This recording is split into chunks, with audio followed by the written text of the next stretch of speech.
ഇനി തൃശൂരിലേക്കാണ്. അവിടെ കുതിരാനിൽ കുങ്കിയാനകൾ മടങ്ങിയതിന് പിന്നാലെ വീണ്ടും ഒറ്റയാൻ ഇറങ്ങി. അർദ്ധരാത്രിയാണ് ഇരുമ്പുപാലം ഫോറസ്റ്റ് സ്റ്റേഷൻ സമീപത്ത് ജനവാസ മേഖലയിൽ ഒറ്റയാൻ ഇറങ്ങിയത്. ദൗത്യം പൂർത്തിയാക്കാതെ കുങ്കിയാനകൾ വയനാട്ടിലേക്ക് മടങ്ങിയതിൽ നാട്ടുകാർക്ക് പ്രതിഷേധമുണ്ട്.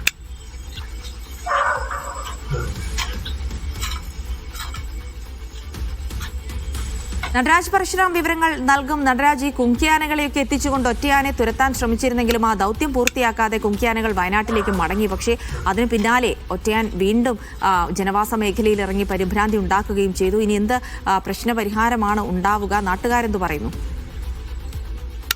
പ്രദേശത്ത് ആക്രമണ സ്വഭാവം കാണിച്ചിരുന്ന ഒറ്റയാനെ തുരത്താൻ വേണ്ടിയാണ് വയനാട്ടിൽ നിന്നും കുങ്കിയാനകളെ എത്തിച്ചത്.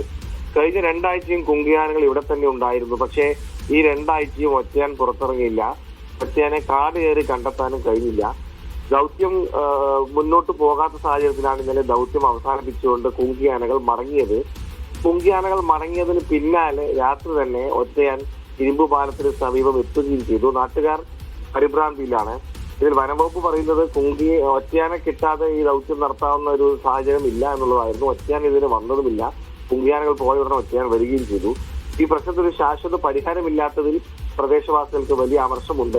ഒറ്റയാൻ വന്നു തുടങ്ങിയ സ്ഥിതിക്ക് ഇനി ആക്രമണം നിരന്തരം ഉണ്ടാകുമെന്നുള്ളൊരു ഭയം ഇവർക്കുണ്ട്. പക്ഷെ ഇക്കാര്യത്തിൽ ഇനി എന്ത് ചെയ്യാൻ കഴിയുമെന്ന കാര്യത്തിൽ വനം വകുപ്പിനും കൃത്യമായ ഒരു ഉത്തരമില്ല. എന്തായാലും കുങ്കിയാനകൾ വയനാട്ടിലേക്ക് മടങ്ങിക്കഴിഞ്ഞു. ഇനി തുടർ നടപടി എന്താണ് ഉണ്ടാവുക എന്നുള്ളത് ഇപ്പോഴും വ്യക്തമല്ല. ശരി, നടരാജ് പരശുരാമാണ് വിവരങ്ങൾ നൽകിയത്.